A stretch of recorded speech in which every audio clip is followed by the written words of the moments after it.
Good evening, everyone, and welcome.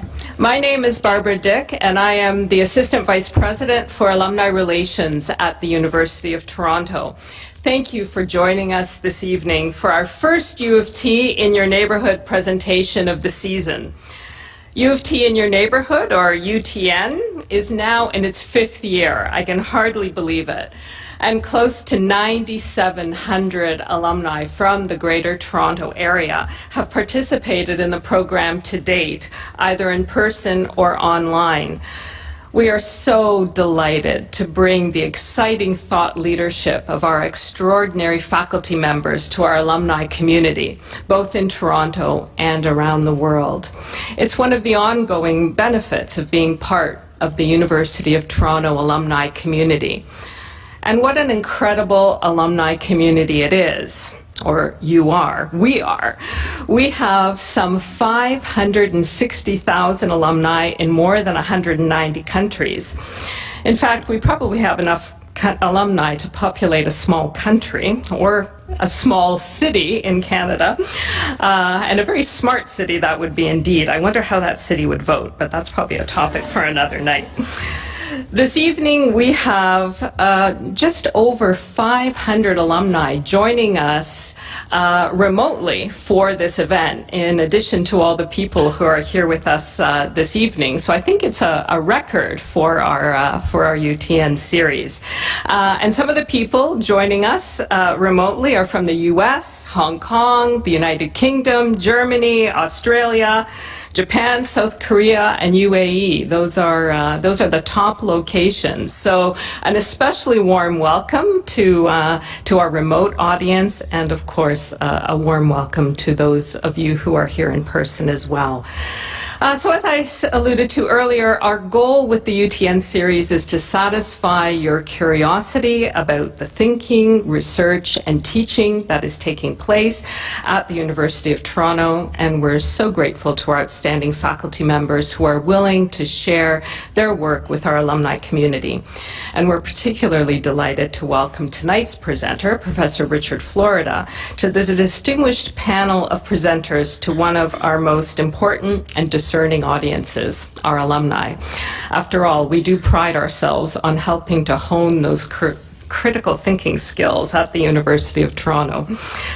Professor Richard Florida is a world-leading expert in urbanism, and his insights have been adopted by policymakers and planners in cities around the globe. He is the director of the Martin Prosperity Institute and professor of business and creativity at the Rotman School of Management at the University of Toronto. He also serves as senior editor for The Atlantic and editor-at-large for the publication's online magazine City Lab. I'm thrilled to announce that tonight's lecture serves as a kickoff for the massive open online course, or MOOC, that Professor Florida has customized for U of T alumni. The MOOC is titled The City and You, Find Your Best Place. And the course begins next Monday, and it runs for 5 weeks, and it's available to alumni free of charge. Is anyone here signed up for the course? Excellent. Well, if any of you are not yet, there's still time to join. As I said, the course starts in a week, so you can find details online on the Alumni and Friends website. And in the MOOC, Professor Florida will share some knowledge and tools to help us better understand what cities do, why they matter, and how to pick the right city for you, your family, and the life you want to live. And during tonight's lecture, Professor Florida will discuss how his research and the writing of his latest book, The New Urban Crisis, has been shaped by his decade in Toronto, including his time at the University of Toronto. He'll share some thoughts about the creativity, growth, and development of urban economies, which is very applicable to all of us who are city dwellers. And it's clearly an important consideration for every global citizen, since projections indicate that our world is only going to become more and more urbanized as time goes on. So before I turn the podium over to Professor Florida, I have one small housekeeping note. At the end of his talk, Professor Florida will have some time for questions For those of you who are here in person, you probably picked up a piece of paper and a pencil, and you can write your questions on that.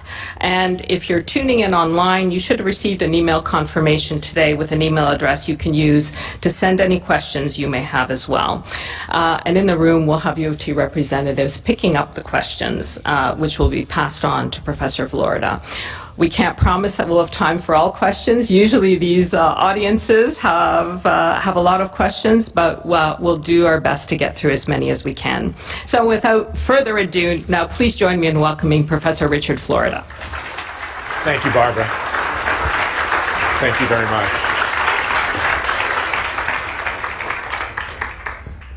I didn't get to see how many of you signed up for the course. I'm hoping, yeah, more. All of you should take this. You know, I'm better in the video screen than I am in person, and then like the quiz will start like next Tuesday. Thank you to the Barbara and her colleagues, the Alumni Association, my team Val, who's here with us, and Karen, who works remotely to organize this and actually did incredible work to build that course. By the way, she lives in Vancouver.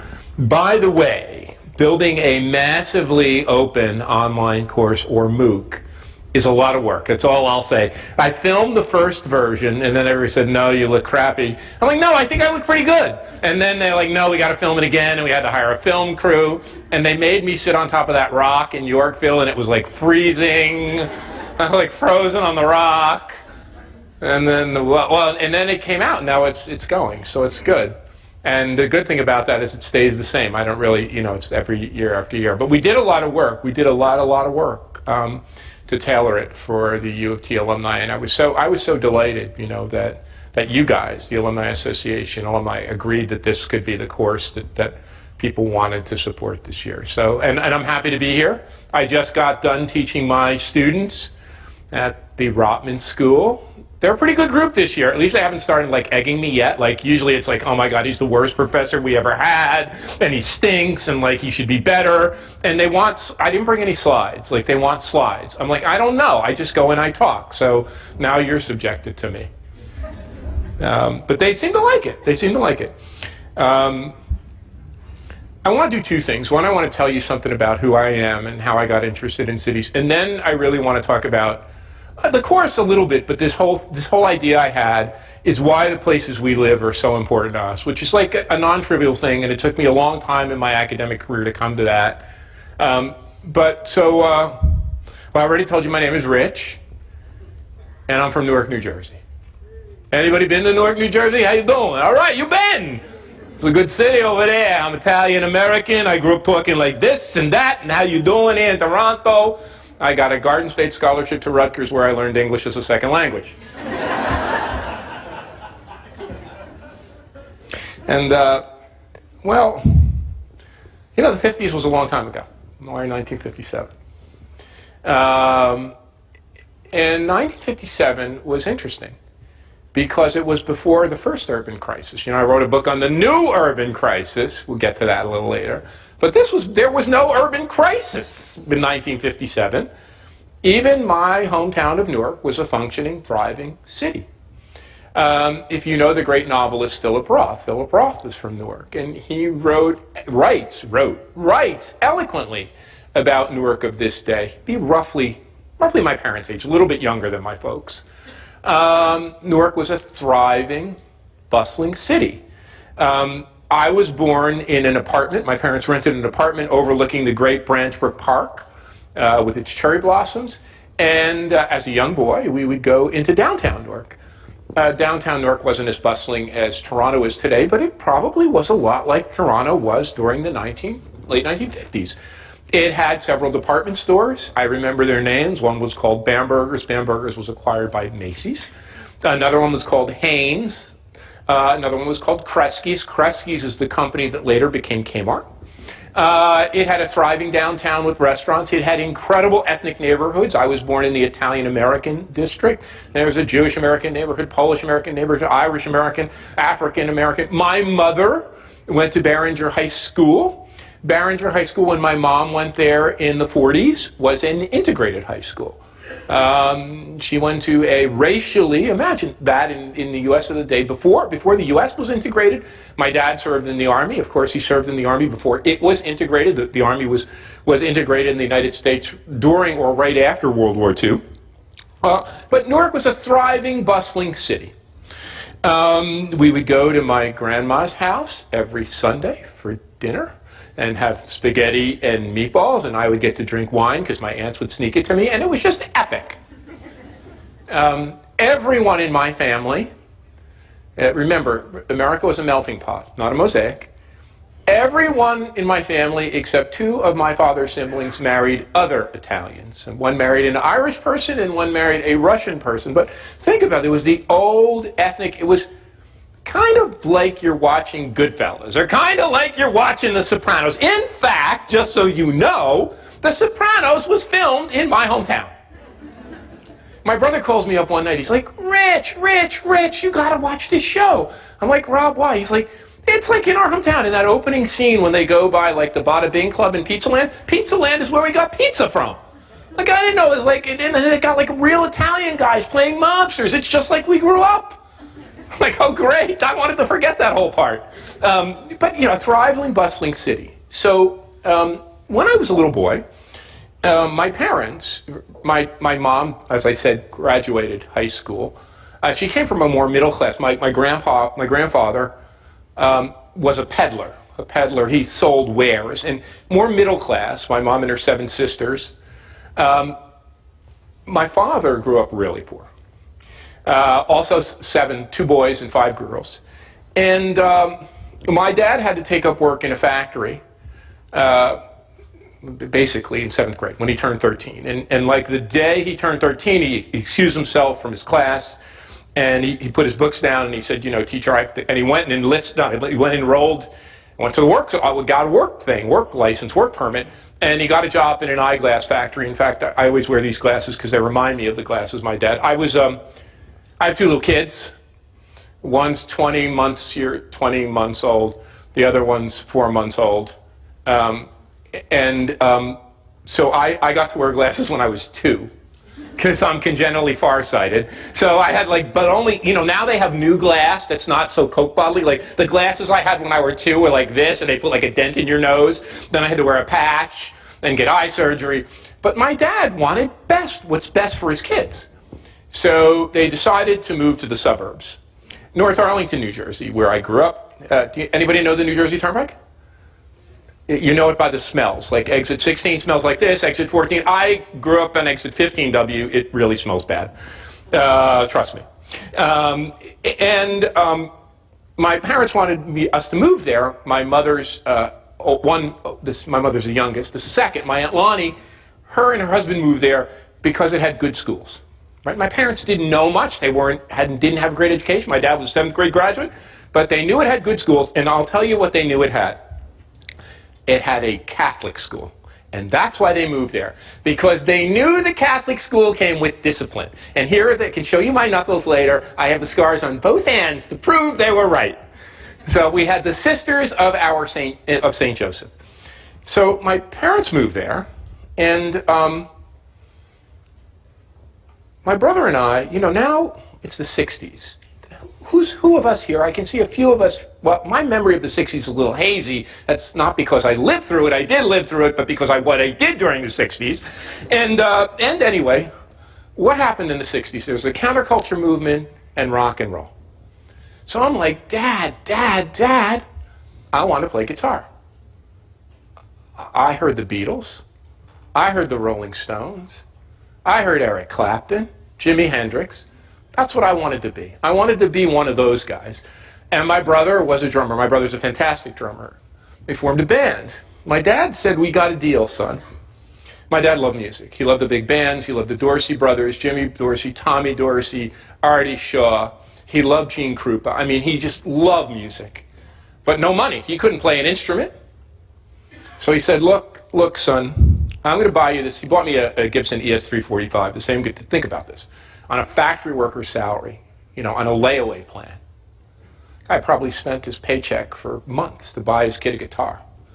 And He said, if you're going to learn to play guitar, you're not just going to play that rock and roll. That's okay, but you're going to learn how to read music. And of course, in America of the day, he got me an Italian-American guitar teacher who was outside of Newark. His name was Mickey Vest. He played with all the big bands, and an older guy, and he was a pain in my ass because I wanted to play Jimi Hendrix and Eric Clapton and the Beatles, and he wanted me to learn all this crap I didn't want to learn.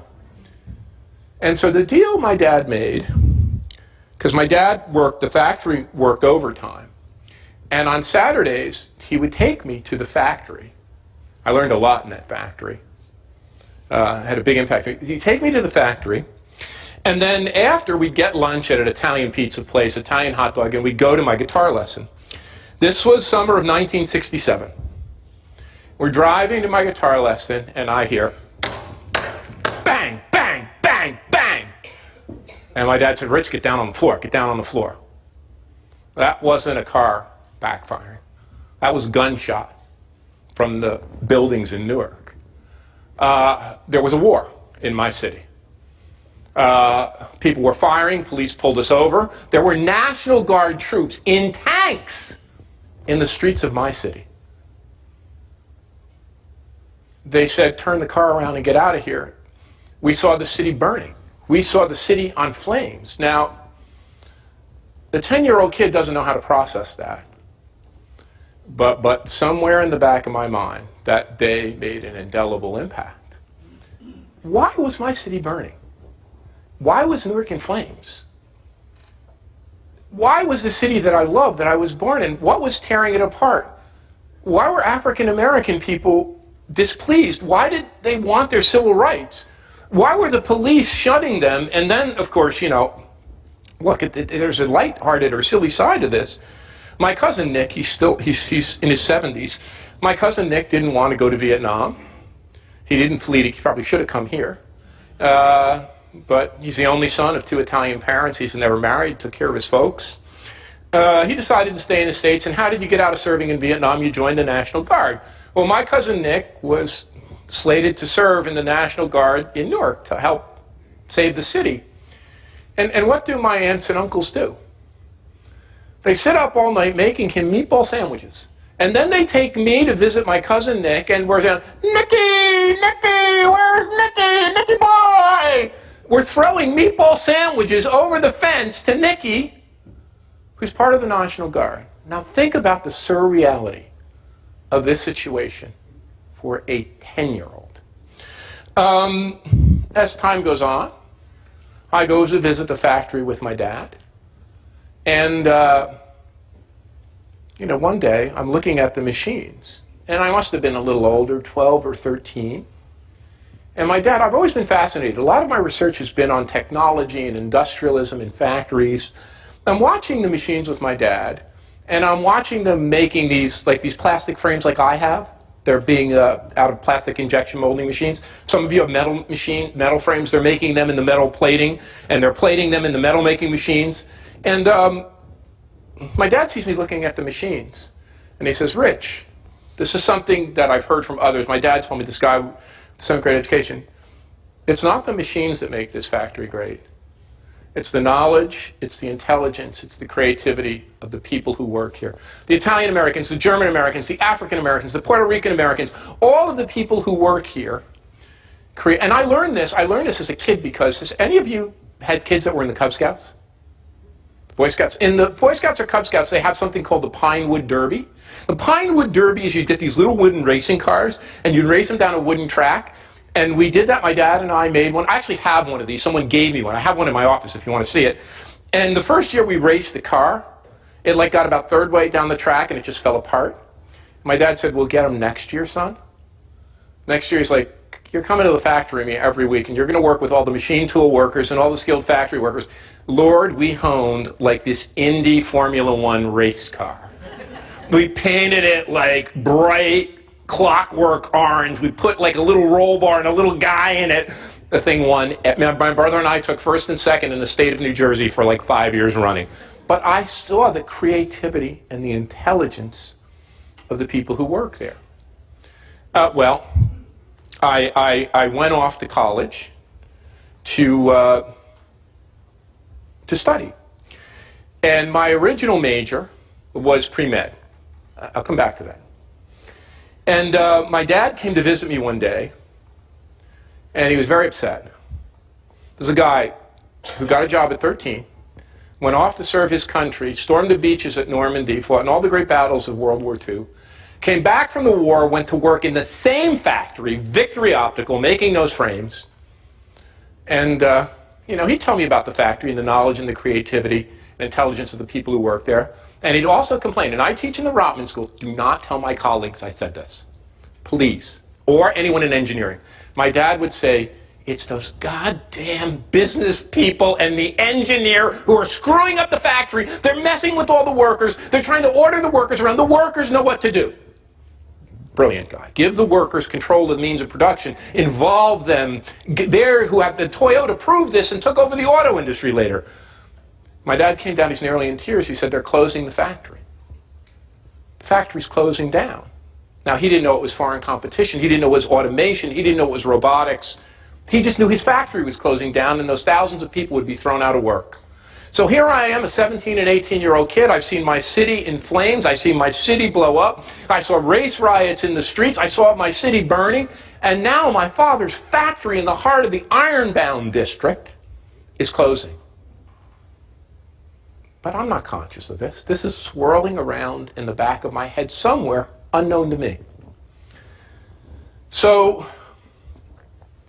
I'm always embarrassed to say this because I'm really not that smart. I have certain skills. So I'm the first kid in my family to go to college. And the grades come back after semester 1 of my Garden State full freight scholarship, first kid burdened to go to college. And I took calculus, and I took chemistry, and I took biology, and I hated every freaking minute of it, and I got straight C's. Straight C's. And fortunately, at Rutgers, they didn't count your first semester grades to your cumulative average. It's a really wonderful and smart thing. So I'm thinking, this pre-med stuff is not for me. So I try to explain this to my parents, and you're the first, and you have to, and you know, and this, and rich, and you're smart, and you can do it. They don't know. My father's a 7th grade dropout. When I got in trouble from the nuns, and they gave me a punishment, I must, because I was using slang, I must talk in English. They told me, my parents and my grandparents told me English was spelled with an ing. And I had to erase all the pencil and put the E in. They don't know what I'm going through. I'm 17 years old. So then they call the whole family, all like 30 cousins and aunts and uncles down to have an intervention with me to tell me that I should be a doctor. And I said, no, I can't do this. So they came up with the next best thing. You should be a dentist. Now, can you imagine this? I will try. I will give you a dental exam after this if you'd like. But I asked my dentist recently, I said, how much of this is brain power and how much of this is hand-eye coordination? He's like, you don't know how many kids I have to tell to go into dental research because they're shaking in your mouth. You know, I'm like shaky like this. I couldn't do it. So something hit me, and I said, oh, I got the way out. Doctor, dentist, lawyer. So I tell my parents, no, I'm going to be a lawyer. My mother said, you'll be great at that. You're a good talker, just like me. But I had a different plan. My second semester freshman year, I took a course with a geographer named Bob Lake. Bob Lake must have been because he's still a young man. He still teaches at Rutgers. I saw him there when I gave the commencement address. He still looks the same. And Professor Robert Lake, Bob Lake, gave us an assignment that changed my life. He said, take the train from New Brunswick, New Jersey into New York City, where I had been to New York City, but only a very circumscribed area of New York City where underage kids could drink a lot. Right?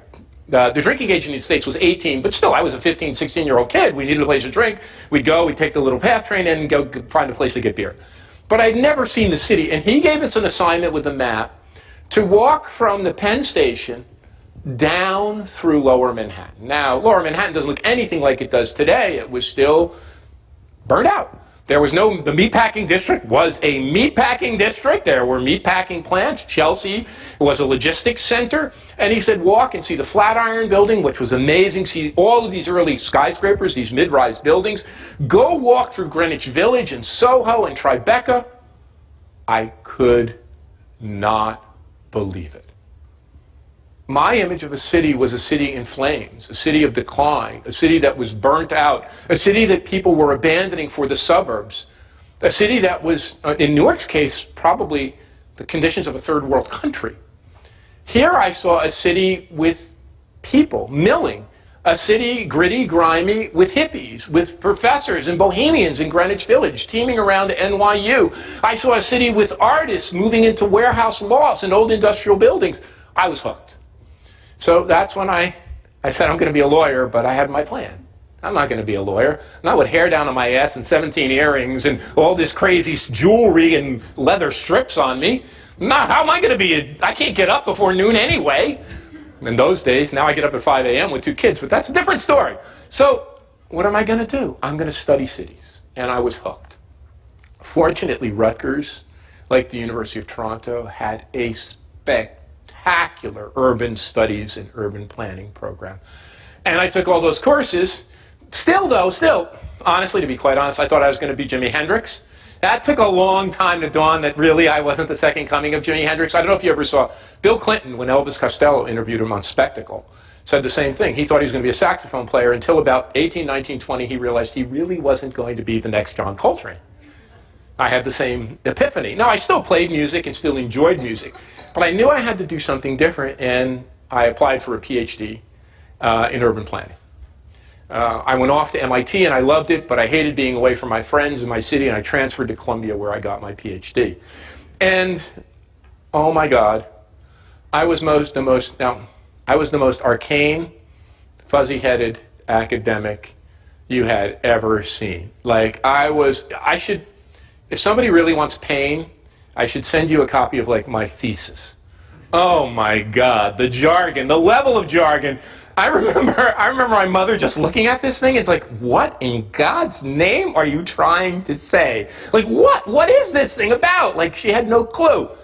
And, I went off, and I'm so lucky. I got a scholarship to graduate school, then I got a scholarship. I taught at Ohio State University, and got all these grant money, and was studying, really, factories and industrial transformation. I was very captivated about why Japanese factories were moving back to the United States while the American factories were deindustrialized. And then that also happened in Ontario. While I'm at Ohio State, I did something really smart. I decided if I'm going to make it as a professor with no advantages, coming from this poor background with no money, I had to get to meet other professors. So somebody gave me a little money for a seminar series, which was kind of tricky. And I could invite all these famous professors who then would get to know me, and they might like me and write a reference for me. So one day I invited this professor named Gordon Clark. Gordon Clark is an Australian guy who came to the United States, taught at Harvard and Chicago, and brilliant guy. He's the Mackinder Professor of Geography at Oxford. He said to me, I want to introduce you to this young guy. You're going to love him. At the University of Toronto. His name is Merrick Gertler. So Merrick and I became friends. I'm thinking about the year 1985. I'd never been to Toronto, but this guy, Merrick Gertler, a young professor, fantastic researcher, fantastic administrator, president, but fantastic researcher, would invite me up here. And I would come up here in 1985, 1986, 1987 to give a talk, and I could literally see the changes in real time going on in Toronto. Well, by this time, Gordon Clark decides he moved to Carnegie Mellon and he needed to hire a young person, and he hires me. But the reality is, they tried to interview 1,000 other people who all bombed, and the only person they could settle on, the faculty, was me. So they hired me. So I went to Pittsburgh. How many people have been to Pittsburgh? Pittsburgh in 1987, in the midst of the crush of deindustrialization. A city that was 1 million people strong, that saw its population fall to 330,000. A city that lost 150 1,000 jobs in steel, in electronics, in electronic switching, Pittsburgh plate glass, Alcoa in aluminum. I could go on, Pittsburgh Chemicals. It just decimated its industrial structure. Rust Belt decline. And they brought me in, a 29-year-old kid, to run their Center for Economic Development, endowed by Senator John Hines and his dad, both of whom were still alive at the time. And I'll tell you, we really worked hard on Pittsburgh in trying to steer its course from deindustrialization to rebirth. We organized the community. Pittsburgh, we formed the first high-tech council. We formed a technology transfer group. We formed a group that worked on industrial research and trying to spin off companies from the university. And it began to work. And I was invited to Harvard on sabbatical to learn and share what had happened in Pittsburgh. And one day something happened at Harvard that changed my life. I was going into my office at the Kennedy School, and I grabbed my, and I don't know if you've ever been to the Kennedy School, but it's literally like the Taj Mahal. Like, it is unreal. Like, they have like the gold-plated barista coffee machines when you go in. It's like, whoa! And I had my, we still read the paper in those days. I had the Boston Globe and my cup of coffee, and there was a headline that changed my life. And I think put me on this path. We had created all of these spin-off companies, and these great spin-off companies from Carnegie Mellon. Now you know Carnegie Mellon is the center of driverless cars, and it's a comeback story with robotics. One of our best startup companies was moving from Pittsburgh to Boston. They didn't give any incentives, they didn't give any money, any tax breaks. It was moving to Pittsburgh to Boston because in Boston they could get access to the talented and creative people they needed to build that business. So I went back to Pittsburgh and I asked my students a question. I said, how many of you guys, and these were master's students in business and public policy, will stay in Pittsburgh when you graduate? And not a single hand went up. They all wanted to go to Austin, Texas, or Seattle, or New York, or Toronto, or Washington, or whoever. Why didn't they want to stay in Pittsburgh? Not even if they had a great job, they didn't want to stay in Pittsburgh. They wanted to go to bustling, creative, exciting, diverse, multicultural places where they could be themselves and have the life they wanted to lead. And that's when I wrote my book, Rise of the Creative Class. Now, I had written 4 other books. Merrick probably has a signed copy of all of them. My parents had signed copies of all of them. And probably 6 other libraries bought them. And I don't know.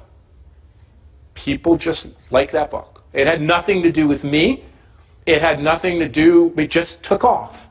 And I couldn't believe it because I expected it to sell the 6 copies like the other books. I expected it to do exactly as well as those. Nobody would buy it. I would write it and go off and do something next. But I think I did something in that book that might have been smart. I wrote that book for my mom.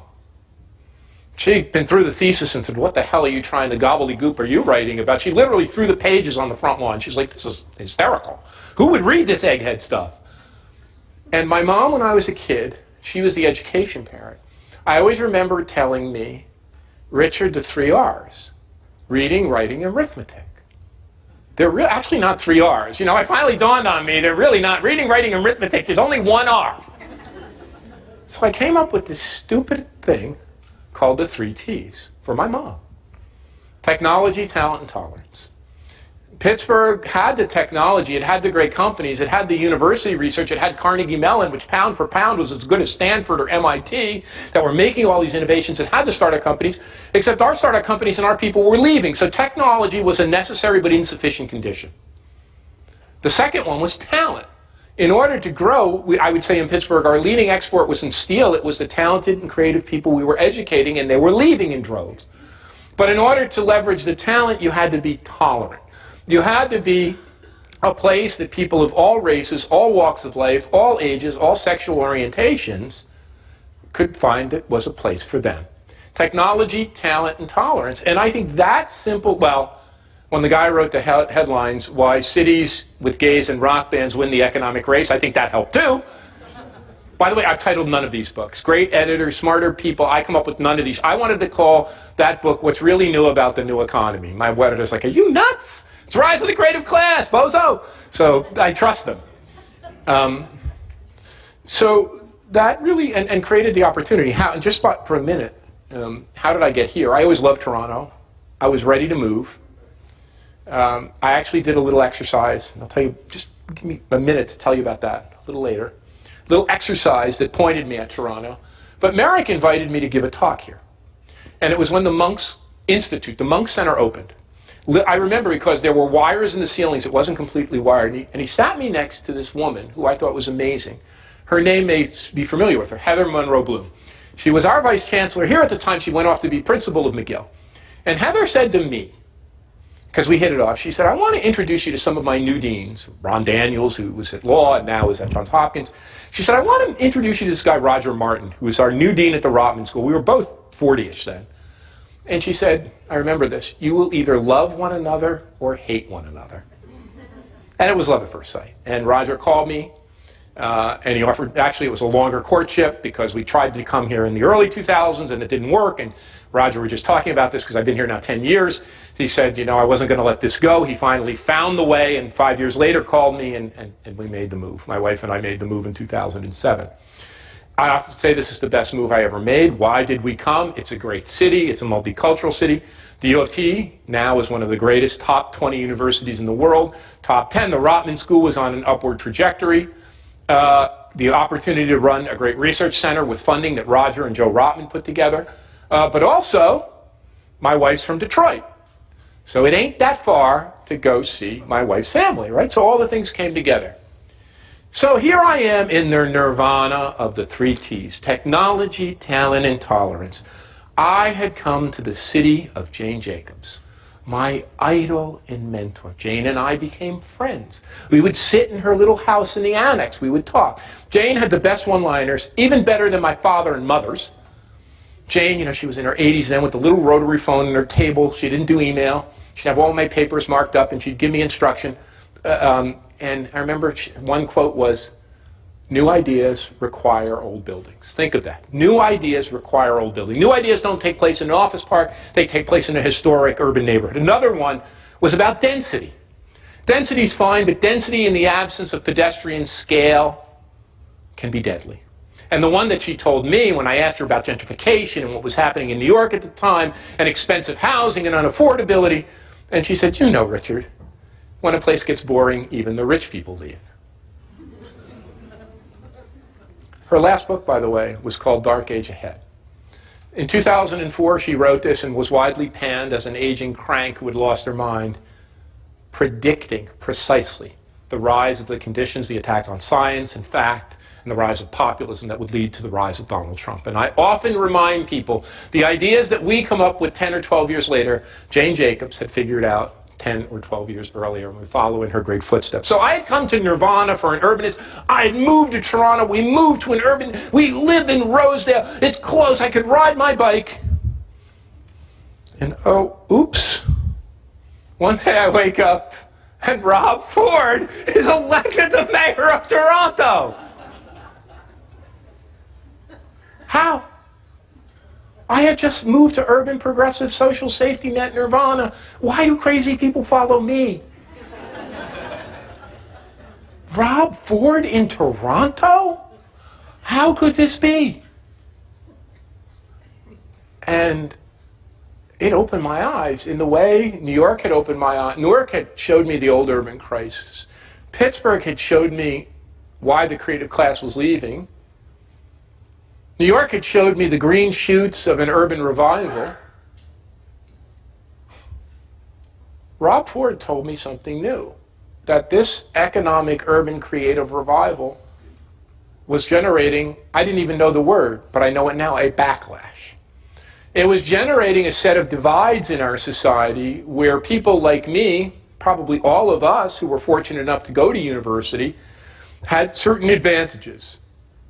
We had higher incomes. We might not be famously wealthy. We're certainly not the 1%, but we had enough to get by. We could buy a home.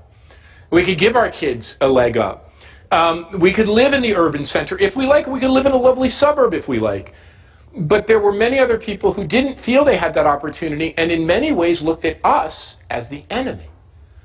And I said in that time, if Rob Ford could be elected mayor of Toronto, more and worse would follow. Yeah, Brexit was fine, but did I ever think Donald Trump could be elected president of the United States? No, never. When I said more and worse would follow, I maybe like a guy like that being mayor of Chicago. Not president of the most powerful country in the free world. And you know, my colleague at the University of Toronto, David Holchansky, he's the one who figured this out first. That what was happening as our economy changed, it wasn't just we were dividing into my knowledge jobs and creative jobs. About a third of us in Canada, the United States, and in big cities like Toronto, it's about 40%. San Francisco, it's 40%. In some cities, it might be as high as 45%. Our working class, like my dad, the low-skilled, high-paid job like my dad with a 7th grade education who could buy a home and put his boys through parochial school and put them through college, those jobs were being eviscerated. More than half of people did those jobs when my dad was a kid. You know what percent of Canadians or Americans work in factories? 5%. 5%! Just 20% of us do blue-collar work in construction or in transportation. So it's 5%. 50% of us do precarious, low-wage work. We just did a report on this from the Martin Prosperity Institute. You can grab it on our website. Precarious, low-wage contingent service jobs, food preparation, household service, retail work. Largely women, disproportionately minorities, disproportionately new Canadians. These people are making less than a third of what they create. And when you take their money left over after paying for housing, they're decimated. They commute 1 and 2 and 3 hours. So, you know, we had this election day party, and we dressed up the little baby in red, white, and blue. We had the little puppy in red, white, and blue. We invited all our Canadian friends and a few US expats we know. We had statues that my sister-in-law's muled in from the States, and we thought Hillary's going to win, and we wake up to Trump. My wife said something, she's so brilliant, my wife Rana said something, she said, you know, if we feel this bad that Mrs. Clinton didn't win, imagine if we had won. Imagine that people who were far less well off, who had supported Trump would feel. And you know, I see it in Toronto every day. I see our divide between Ford Nation and the rest there. So it's not just something in the United States. It's here too. We are a divided society. So that's why I wrote The New Urban Crisis, to talk about that divide and why this economic impetus we have of reviving cities and great cities, they're the marvelous propagators of economic growth. They're the centers of innovation and creativity. We have to nurture them and support them, but they're generating, you know, I call it the basic contradiction of our time. This very same force that generates innovation and pushes us forward and makes us more civilized and more tolerant, the very same force that does that is the same force that carves these deep divides that creates the backlash. And I know we seem like by the way, we're doing great. You have no idea with this Amazon thing. You know, with the Amazon second headquarters, if you read the press closely like me, Amazon has already once picked Toronto as the location for that second headquarters. Their director of consumer affairs didn't like the idea, so they tabled it. So Amazon does now have an RFP for a second headquarters. We know that other US high-tech companies are looking very closely at Toronto, especially the waterfront with all that developable acreage. Well, why? Because Trump's not our president. Because they want access to talent from all over the world. They want an open-minded place. But the point I want to make is that we're not immune to this. What I said is if Rob Ford could be elected in Toronto, this is some tension we all must face. And that's what that new book is about, and the course does more of it. Anyway, I just want to tell you one last thing because I promised it. And then we'll take the questions. Trust me, I'm a professor, which means I come from the Fidel Castro School of Public Speaking. I could keep us here all night and maybe through tomorrow. So, I think. So how did I get to the idea for this MOOC? One, I think people need to know a lot about cities. And I want to use the MOOC in my courses, and I want to teach new generations of people. I want to help teach mayors, and not just young people. I want to really something that can help people because, you know, I think like we developed 150 years ago engineering disciplines and engineering schools to teach engineers, like we developed medical schools with Johns Hopkins and others and the University of Toronto and teaching hospitals to teach doctors, like we developed law schools to teach lawyers, like we developed management schools and business schools. I think we need. And we're going to do it. We're going to build the first one in the world here at the University of Toronto. It's going to happen sometime soon. We're going to build a school of cities. There's no doubt about that in my mind. So my passion is about helping people understand about cities and urbanity and why they're important at the macro level. But here's what I learned. My father told me, Rich, you don't want to end up working in this factory. It sucks, really, it does. You want to go to school, you want to get an education, you want to be a doctor or a dentist, a lawyer, whatever. You want to get a profession, and do better than I did. I work in the factory so you don't have to. My mother said, blah, blah, blah, your father, yak, yak, yak, yak, yak, and all the stuff he says, he's right. And my mother said, work hard and get good grades. But she said, you know what? I came from a more middle-class background. I dated guys who became lawyers and doctors. That's fine, but I loved your father. I knew he didn't have much money and he worked in a factory, but I loved him and it was the best decision I made, marrying someone I loved. I was happy every day of my life and having you two boys. So I got a lot of advice on how to pick a career and get an education. And trust me, I got a lot of advice on who to date and all of that and to pick the right girl. Nobody ever told me about picking a city. And so I'm sitting there in Pittsburgh figuring I might want to move. Where should I go? So I took out a napkin and I made a chart. Economic opportunity, great university, diversity, fun place to live, nightlife, all this stuff. I was single at the time. And I scored it. And guess the two cities that came. I thought for sure New York would come out first and LA would come out last. Actually, New York did not come out first and LA did not come out last. The cities that came out first and second were Toronto and Washington, D.C. I'm not telling you why, and I did not make a plan. I got to live in both of those cities. I moved from Pittsburgh to Washington and then 3 years later to Toronto. By luck, not by plan. But what I then dawned on me is that choice of the place we live is one of three important choices we make. The first choice is what our education and career will be, and that has a big effect on our life, and psychologists show us that. The second is maybe even more important, I think my mother was right, who we marry and love and happiness. But the third choice about where we live is really important. And I did research with Gallup, and we did a big survey, and we proved it. We proved it's important. But what I also found out is the choice of where we live structures the first two. So where you live actually has a lot to do with where you can go to school, where you can get an education, what kind of career, because job markets are more centralized. And it has a big effect, because I can tell you I lived in Pittsburgh. You know how I met my wife? I was giving a speech in Lansing, Michigan. And I was saying to my friends, nothing wrong with Lansing, Michigan, Michigan State. I said, you know what we can do in Michigan? We can tip cows. I'll meet the girl I'm going to marry.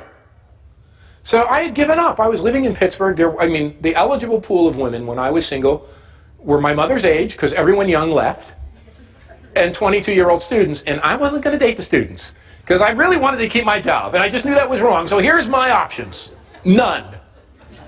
Go to Lansing. I asked my wife this. I said to her, when I went to visit her in Michigan the first time, I said, we went to a bar, and I'm not telling tales out of school, and she's not watching. She's taking care of the kids. I said, boy, the women here in Michigan are a lot better looking than the guys. What's going on? She said, well, the women stayed home for family, and the men left for economic opportunity. Well, I was in Pittsburgh where everyone left because there was no opportunity. And, I was trying to figure out what place. So the place we live has such an important fact, and I wrote a book about this called Who's Your City? And that's what the MOOC is really about. It's really about not just the big picture of cities. It's about helping people make this choice and giving them the tools to make this choice. And I say in this, and I can see our age range here, and I can see the age range I teach, we make this decision, even if we don't make it, we're making it, even if we think where we live is perfect, so we need to think about it. But we make this decision 3 times in our lives. And that's when we really have to think long and hard. I actually built a whole tool to help people think about this. But we make this decision 3 times in our lives. The first time we make it is when we graduate university or graduate school and embark on a career. It is critically important we make it right, because the place that we embed ourselves in the labor market and the career market and the job network market will shape all the contacts we have. The second time we make this choice is not when we get married, it's when we have kids. Now, in the United States, that's a tougher choice because urban schools are really bad and crime is much worse. In Canada, at least we have more of an option to stay in the city, but the problem in Canada and Toronto is our damn housing prices are so high. They're this high. Toronto right now, according to research, is the 9th least affordable city and metro area in the world. And Vancouver, for folks listening in from Vancouver, is the 7th. I mean, you've got like Hong Kong, London, and a few other places, maybe Sydney, and Toronto is more expensive than the New York metropolitan area. That's how expensive, on a cost-to-income basis. And the third time we make this choice is when our kids leave the house. And what I'm finding here is the most interesting. When I'm looking at who's buying those expensive condominiums in Toronto, or I have 3 people I know, including a group from Toronto, and one from Washington, D.C., and a guy from southern Florida. They're all looking in the same neighborhood in Lower Manhattan. Isn't this interesting? People in their 50s and 60s. Why? 1, they want the excitement. 2, they want to be in an urban center. 3, their kids are out of the house. You know why else? Because their kids are moving to those cities, and they have to help their kids and be near their kids. I asked my Rotman students, I said, how in God's name will you guys buy a house in Toronto when you have kids? And they said, well, that's easy, Rich. The bank of mom and dad. The bank of mom and dad. If you have the bank of mom and dad, you're fine, and if you don't. So think about that. And what I tell them is, boy, oh boy, I would have been in tough sledding if I had to depend on the bank of mom and dad. But the point of this enterprise and the point of my work is not just that cities are important at a big picture level. They're important to each and every one of us. Thanks so much for your patience in listening to my rambling remarks, and I look forward to your questions.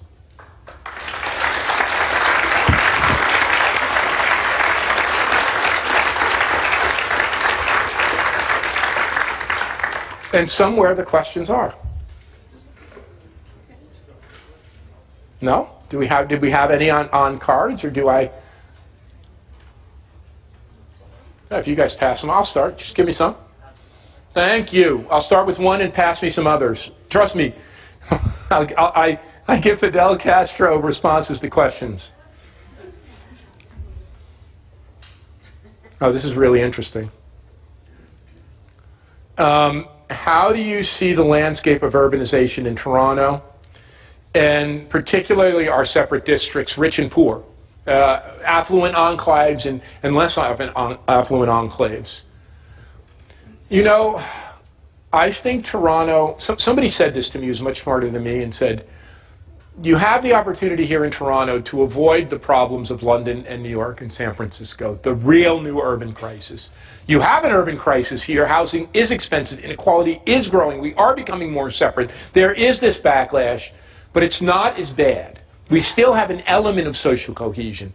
We still have a society, even Rob Ford, and I want to say this, it wasn't based on race and ethnicity as Trump is. His coalition, I wasn't a supporter of Rob Ford, his coalition was based on class differences, but it was multi-ethnic. It had new Canadians and white working class, so it's a different group. I think Toronto still has the capacity to be a cohesive city, but it has to do it now. We have to be aware of it, we have to plan for it, and we have to be proactive. The other thing I think that I've learned, I used to be a dyed-in-the-wool urbanite and press my values on others about urbanism, and I still believe urbanism is for me. What I didn't realize is that many of the people who didn't live my lifestyle were very happy to live in a suburban or rural area, were very content and very happy to do that. So one of the things I did after the election of Donald Trump is I called my arch enemy. I have an arch enemy. His name is Joel Kotkin. He's Mr. Suburbanization, I'm Mr. Urbanization. And I said, Joel, you know what? We have a lot more in common than we think. You just want a good life in the suburbs and for your suburban way of life, and I just want a good life in the urban, but we actually want to live in a good society. And Joel said, yeah, well, I ride my bike in the suburbs, and you ride your bike in the urban, and yeah, we do all these things that are similar, and we've become very close friends. And one thing I've learned in Toronto, we have to respect what each other wants. There are some of us who like dense urbanity. There's some of us who like to live in a smaller space in the city and use public transit. There are others of us who want to live in more space, and particularly new Canadians who come here for Canadian Dream and want to live in the suburbs. We have to respect each other, and we have to figure out a way that we can live together. Other questions? Val, you can just pass them. Thank you. And I can use my enfeebled eyes. Oh, this is a great one. Huh.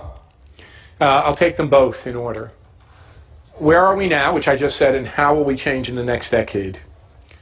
We're in a very enviable situation in Toronto right now. We did this exercise. This is what we did in my class. Where does Toronto stay now as a global city? That's what we did tonight, our second class. And where do we think it will go in the coming decade or two? How high can it go? Right now, if you ask me, Toronto, depending on what ranking you look at, probably ranks in the top 10 to 15 global cities around the world. There's New York, there's London, there's Hong Kong, there's Singapore, there's Tokyo, there's Paris. And in fact, in the newest rating of the global financial centers, we were 7th. Of North American cities, only New York was ahead of us. We were ahead of Boston, Chicago, LA. So we're doing very well, and Trump has handed us a gift. Trump has given us such a gift because so many of these US companies and big companies know they need, and world companies know they need access to talent. How far we can go, that depends on how ambitious we are. That depends on how we put together our assets.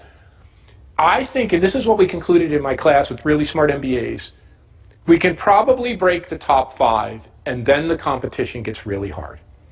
Then we're competing against London, New York, Tokyo, and Hong Kong.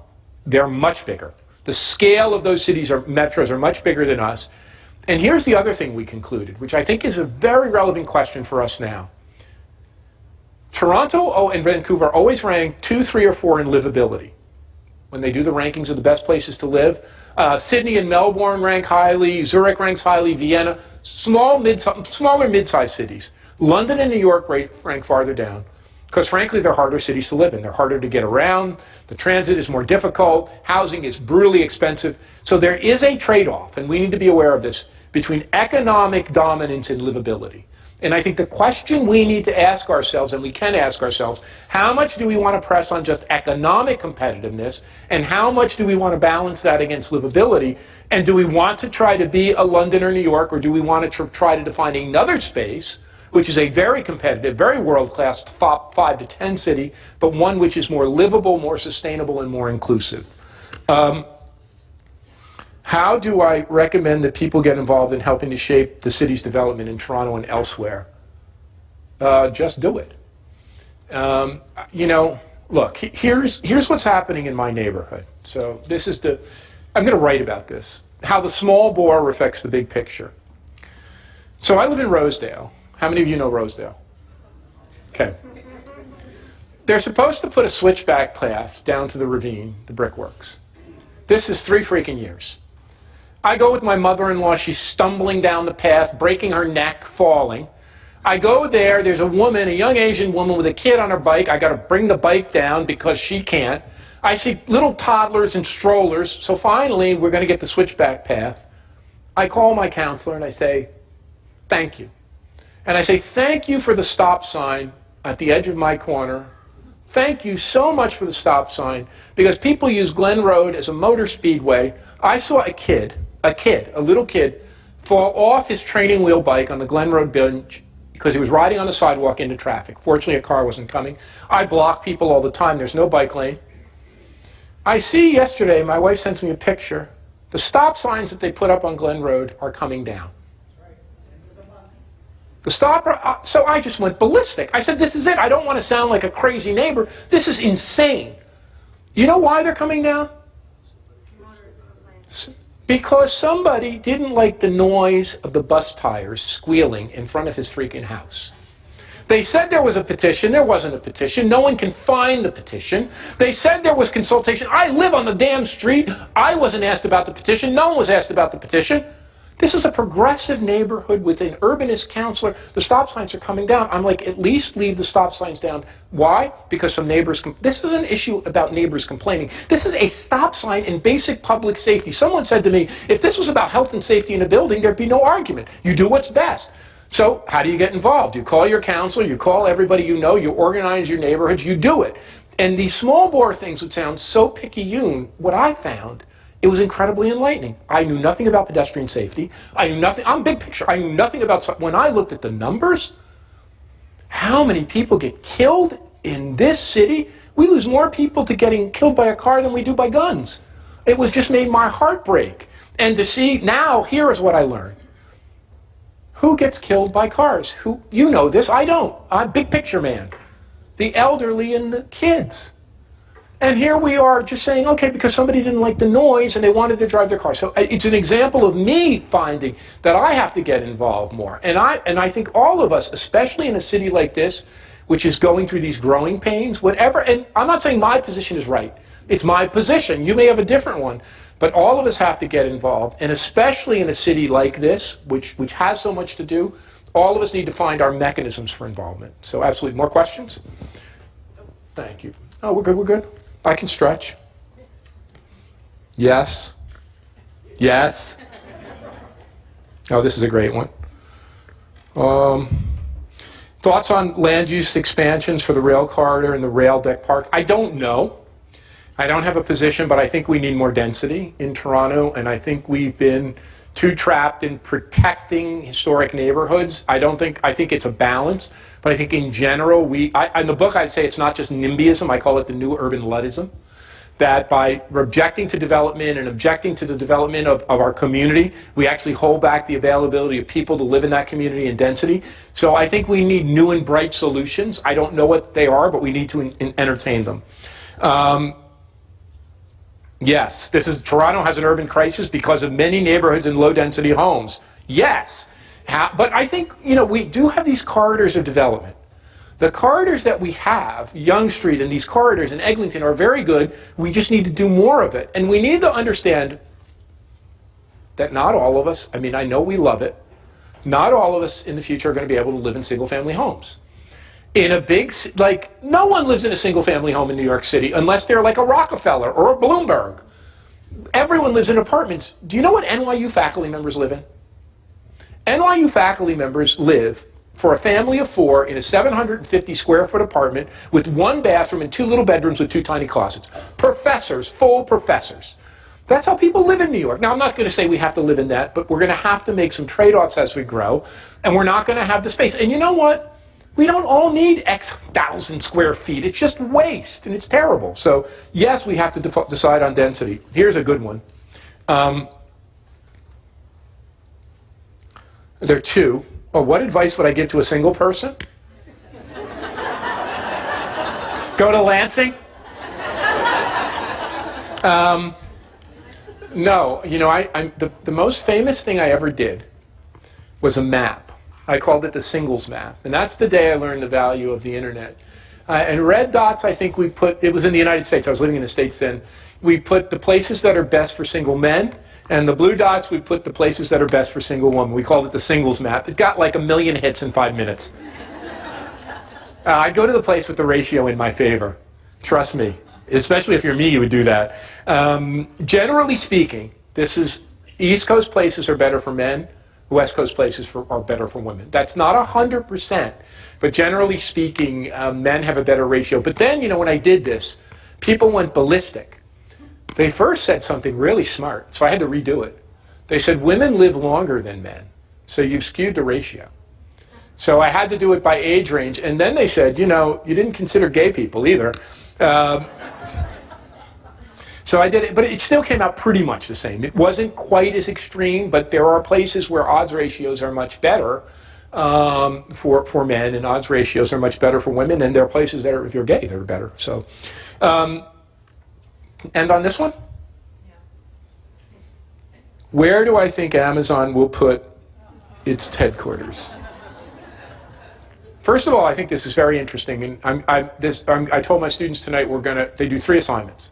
The first assignment is what I just told you. They have to do a plan for where they're going to live. This is the one thing I'm going to make you do. You're graduating MBA students. You are going to write a plan and wait, whether it's Toronto, Hong Kong, London, New York, wherever you're going to San Francisco, you're going to do this assignment and tell me, pick, and show me how you pick. That's one. The second and third ones are about how a company would pick a location and what a city should do to partner with companies to become more inclusive and sustainable and better. I think I'm going to change both the second and third assignments to Amazon. The first assignment is I'm going to have them do this process where, as a site selection consultant to Amazon, where should Amazon go? And the third one's going to be in Toronto. If they come to Toronto, what do you want from Amazon? By the way, this thing about incentives and giving money is all BS. 100% baloney. Companies know exactly where they want to go. Amazon, I am told, I do not know this for a fact, but I am told has the best site location consultants in the world. The reason is they cite not only headquarters, distribution facilities, logistics facilities, warehouses, innovation centers all over the country, all over Canada, all over the world. They've got to know this better than any economic development group. Amazon knows where they want to go. And this is a fictitious competition to extract money. So I'm going to be writing more about that. Where do I think? I'm on record. I think the short list, I'll give you the short list first. and then I'll give you I'll give you the second tier short list. No, I'll give you my sleepers first. My sleepers are Pittsburgh, Detroit, and Nashville. They're the places I think they might look at and that are interesting. By the way, I think there's opportunity for all communities in this because I think it's a good way to get to know Amazon. I think Amazon will cite a lot of other things, and it's a good way to get to know their. So I advise any community that's doing it to put in a good RFP because something is likely to come from it for you, maybe not the headquarters. My second tier, I forget exactly, but I think my second tier is like Dallas or Atlanta, but I don't think they'll go there because I don't think they're urban enough. Amazon has a headquarters in Seattle. It's always been an urban company. It's always been a downtown company. They were first in the old hospital. They're now in a district called South Lake Union. They don't locate in suburban office parks. Denver has been very highly argued that Denver, it's a lot like Seattle. It's outdoorsy. Philadelphia is a very competitive city. It's close to New York. It's close to Washington. It's extremely affordable. And Boston. My short list is 3 cities, and then I had to amend it because I figured something else out. My original short list was Chicago. Chicago's long retail history. It was the headquarters of Sears. It is an affordable metropolitan area. It has urbanity. Toronto, which already was considered for headquarters, and I think Amazon will take a very close look. By the way, I think another major tech company will make an even bigger location decision here in the coming months. But I think Toronto, and I predicted Washington, D.C. The reason I predicted Washington, D.C. as the ultimate location of this is because Jeff Bezos, one way you can predict headquarters location is where the CEO has a house. It actually works very well. Jeff Bezos just bought a $23 million house in Washington, D.C., and trust me, it's hard to find a $23 million house in Washington, D.C. You have to look really hard. It's probably the most expensive house ever sold there. He owns the Washington Post. So to him, shaping the dial. Other thing than this is, the company is dealing with a lot of antitrust monopoly, creating 50,000 jobs in Washington, D.C., where all the senators and 438 Congress people live part of the year. It'll put a lot of pressure on them not to do that. So I think politically and strategically. But then something dawned on me. I think I discounted New York and L.A. too quickly. So I just Googled Jeff Bezos' homes. He didn't have one in Toronto. He has 2 houses in Beverly Hills, not one. And he has an apartment in New York City. And so what I said was, I think most of us urbanists discounted LA and New York because they're big and unaffordable and suffering for the new urban crisis. But if you're really thinking about a second headquarters, and a headquarters that would complement Seattle, where finance and marketing profession and other headquarters, you'd have to give New York a serious look. And by the way, New York has available sites, especially in the Hudson Yards development. But the other thing is, on a metropolitan level, you think Manhattan's expensive, and it is. An apartment in Manhattan's $2,000 to $3,000 a foot. In Toronto, probably at the upper reaches of Toronto, it's $1,000 to $1,200 a foot. So that's double to triple. But actually, the metropolitan area of New York is much more affordable than Toronto. So does that make sense, what I've just said? The metropolitan area of New York, the commuting shed. So New Jersey, Connecticut, Westchester County, these outlying areas, is much more affordable than Seattle. I looked at the numbers. The median housing price is less and far more affordable than Toronto. So what is the median price of a house in the city of Toronto? What is it, $1.2 million?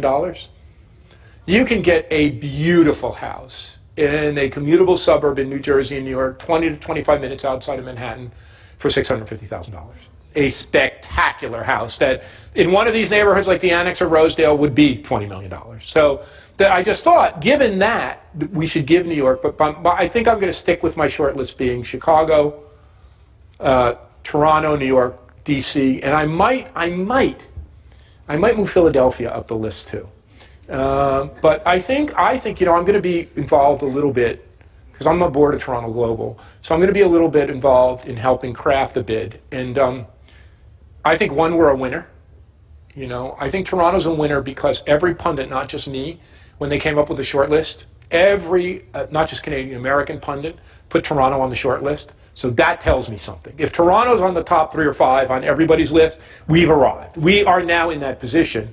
The second thing I'm going to say and have said is that we can't lose. The more we get to know them, the better for us. And if they choose to put it in the States because of political pressure and Trump so be it. But they're going to get to know us better, and they'll get to know our sites, and they'll get to know our universities, and University of Toronto and Waterloo, and all the capabilities we have. And 3, we shouldn't give away the store. What we should do is not give a pile of tax incentives and financial incentives. We should say to Amazon, if you want to come here, you are a big company. This is an expensive city. We have an affordable housing crisis. We want you to be a partner in building an inclusive city. And here's what we should do. We should have an Amazon pledge. An Amazon pledge should say, instead of us giving you money, you will commit to working with us to provide workforce housing, not for your rich knowledge workers, but you know the people who work in your cafeteria and your gymnasium and your health center and those janitors and landscapers, you should provide affordable housing, and we'll work with you in a public-private partnership. You know about those jobs you're creating, those low-wage jobs? You're paying those knowledge workers through the nose, but you're treating them like crap. You should have an Amazon pledge. And you should roll out that Amazon pledge to every city you work with that says we will work to build a better and more, and look, for the biggest or second biggest company in the world, the richest or second richest man in the world, this is a no-brainer. The amount of good that will do for that brand's image, the amount of good that will say to communities about we're a partner, will more than far cover the cost. Thank you so much for listening. One more point. I could give you, and I will give you my Rotman email, which is like florida@universitytoronto.rotman.ca.edu. But if you want to get around that, you could just send me an email to florida@creativeclass.com. So either way, you can find me. I respond to every single email I get. That's no BS. One of my students once said I'm the Rob Ford of email. Remember Rob on the phone? But please, please, if you want to take the course, sign up. It'll be great. And if you want to follow up, and I'll be around to talk with you and sign some books. Thanks so much for listening. Thanks so much for your questions. It's been great. Thank you, Barbara.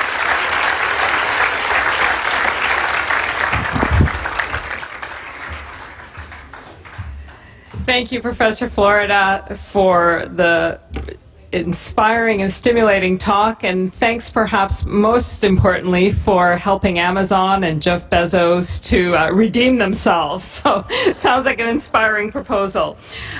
So just a reminder, the MOOC starts next Monday, and there are copies of Professor Florida's latest book out in the lobby.